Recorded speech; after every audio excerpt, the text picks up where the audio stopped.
This is my hobby, the greatest hobby. Hobbyist here, we are back at it again with our Talisman character exploration guide, and previously we have covered the Dragon Hunter and his ability to battle against the dragons. And now we are on to the final character inside of the Dragon expansion. If you've made it this far, I want to say thank you so much for your guys' support so far. Your guys' input and feedback has been very critical towards everything that I'm doing, and I can't thank you guys enough for it. So let's do this.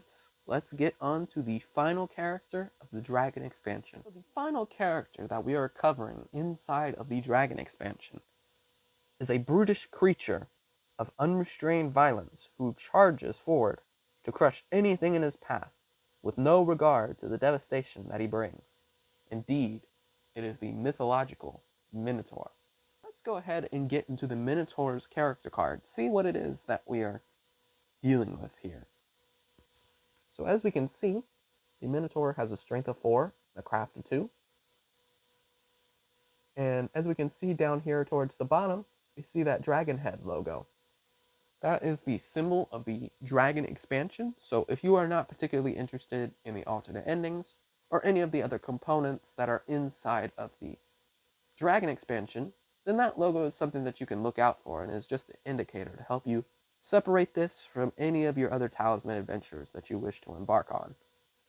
So, let's go ahead and move forward with the rest of the Minotaur's stats. As we can see here, he's got a fate of 2, and he's got a life of 5. Pretty good. And as we can see here, he is the other evil character inside of the Dragon expansion, and he starts in the Crags. So, from a strategic standpoint, in where he is currently positioned, with the Dragon expansion, there's no real advantages, unlike with the Barbarian inside the Cataclysm. But as we obviously know along the same veins, if you are expanding your horizons, then the Minotaur is directly in front of the Highland expansion. If that is an area that you're particularly interested in investigating, then the Minotaur is a good character for those intents and purposes. But looking at the Minotaur's card here, we can see that he's only got 2 abilities. And look at how short these abilities are. Not a huge amount of text is here. So, why is that? Well, this first ability says, whenever you are about to engage in battle during your turn, you may stampede and add the result of your movement die to your strength until the end of the battle. Okay, so how dangerous is this in practice? Well, generally on any one turn, you're only going to be able to roll 1 die. So ideally, you want to be able to move at least 6 spaces in order to get something out of that. And with a strength of 4, that can in total put you up to a strength of 10, excluding any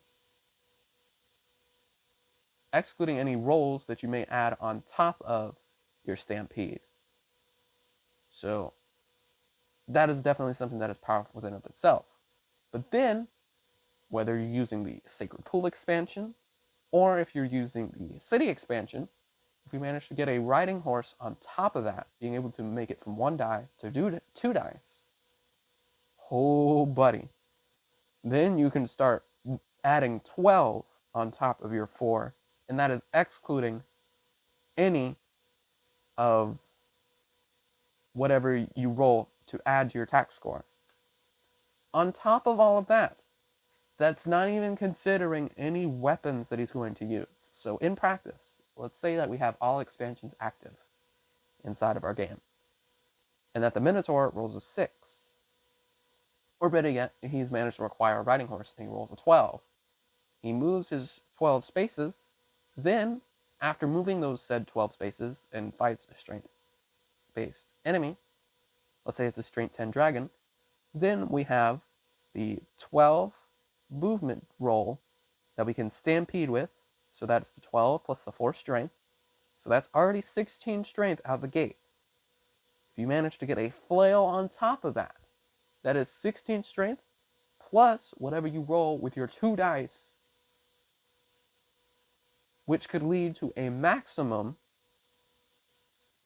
of 28 as a singular attack score. This is just base stats. This is not including any other further development that you have with the Minotaur. So with a attack score of a maximum of 28, you're pretty much guaranteed to take out anything in Varthrax's deck. Like, come on. Sure, breath attacks may prove to be more difficult, but aside from all of that, there's really nothing that you gotta worry about. Same with Cataris, for the most part, because it is a mixture of strength and craft. Gorillapis, you want to stay the furthest away from Gorillapis as possible. Don't even touch Gorillapis with a 10-foot pole at that point, because the Minotaur can do absolutely nothing when it comes to facing anything with craft, or facing any characters that can dish out psychic combat. However, this next ability is more so of a limiter, because let's be honest, because I mentioned the riding horse, the weapons, and the movement being a very, very, very, very powerful tool that the Minotaur has, it would make sense that he would not be able to use any armor. Because honestly, at that point, you don't really need to, and it would probably make you more broken than the Minotaur already is. The Minotaur, for all of my personal experiences, is my brother's favorite character to play as. Out of all the expansions we played as, first time we played with the Dragon expansion, he picked the Minotaur. I picked the Dragon Priestess. We had a lot of fun with that and experimented with all of that. As we got into other expansions, the Minotaur's kind of just stayed as his favorite character because he loves playing with brute strength. With that being the case, what all does this mean when it comes to playing with the Minotaur towards the end game, whether it be playing with the Dragon Realm or the Dragon Tower? So when it comes to the Minotaur, when you're thinking towards the late game and when you're trying to strategize with him, just know this. Regardless of if you're playing with the Dragon Tower or if you're playing with the Dragon Realm, you are confined to moving only one space at a time. Meaning that any momentum that you might have had with your Stampede is immediately ripped from you as soon as you make it to the inner region. So if you hadn't been building your stats to where you can stand a fair chance on your own without the Stampede ability, then you leave yourself vulnerable to maybe a combination of Varthrax, dragons, and any cultists that you might be facing at the same time, because they'll be adding onto theirs, and it'll be their base stats versus your base stats. Granted, being able to have a flail with the Minotaur is still pretty good, because it's rolling 2 dice in addition to the 4 strength that he already starts with. But if you haven't been investing in him and building up his strength and making him stronger and stronger than before, then it's not going to do you any good. Because your momentum that you may have had with the Stampede ability is immediately taken away. And also, of course, as you're traversing up the tower one at a time, Varthrax is the deck that you want to be going up against in order to fare the best, because it's all going to be strength-based. So you don't really have to worry about anything being stronger than you if you've been playing your cards right. With Cataris, it's more 50-50. Sometimes you're going to find some strength-based stuff, but other times you might be finding craft-based stuff, which is definitely something that you want to stay away from. With Gorillapis, you don't want to be going after his deck at all. Everything that he has is going to be craft-based, something that the Minotaur is going to suffer horrendously from as you're making it up this trek. And remember, with the Dragon Tower, you don't need a Talisman in order to make it to the top. So as soon as you feel as your stats are ready, go ahead and start making that climb up the top. However, with the Dragon Realm, it's very different. Dragon Realm, while it is definitely a lot simpler in comparison to the Dragon Tower, it's still along the same premise to where the Minotaur's momentum with Stampede is taken away, because he's only confined to moving one space at a time. There is no die roll for this. So, which path is the more safer bet for you to take? Well, it honestly depends on what you're trying to do. If you go along the Dragonstone Mines route, which definitely is going to prove that your strength is going to be really good for you here, you might be facing some craft-based stuff as you get further along. So that is definitely something that you want to take into consideration. And it's the same with the opposite, but on the opposite end of the spectrum if you go the other way. If you go across the crypt using craft, something that the Minotaur definitely doesn't specialize in, then you're going to be facing something strength-based when you make it around that other bend, especially towards that Hydra Dragon on the opposite side.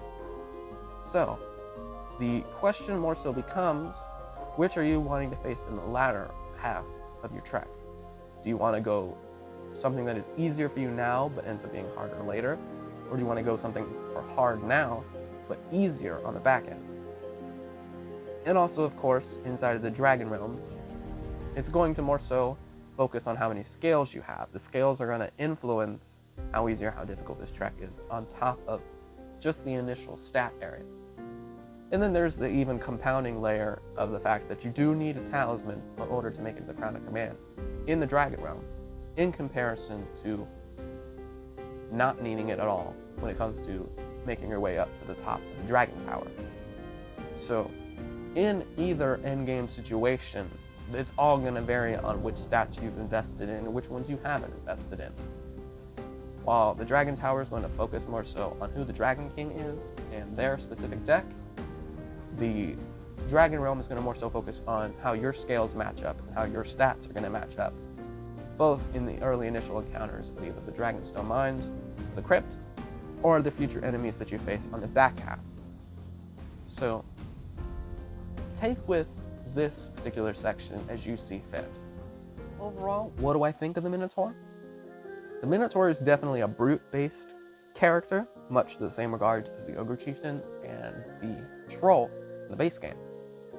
So, he's going to very much so focus on strength. And when you do snowball his strength, and you find ways to better increase his movement, you make him a very, very, very formidable threat against any other characters, and is able to take out pretty much anything inside of Arthrax's deck. But just know that you are very prone to spellcasters into psychic combat, and how as you extend into bigger portions, and as you incorporate more expansions, those threats are either going to increase or decrease depending on what you add. So that is definitely something to keep in mind with the Minotaur. But other than that, this is it. We've made it to the end of the Dragon expansion. Thank you guys so much for following this trail once more, and I will see you guys in the next video.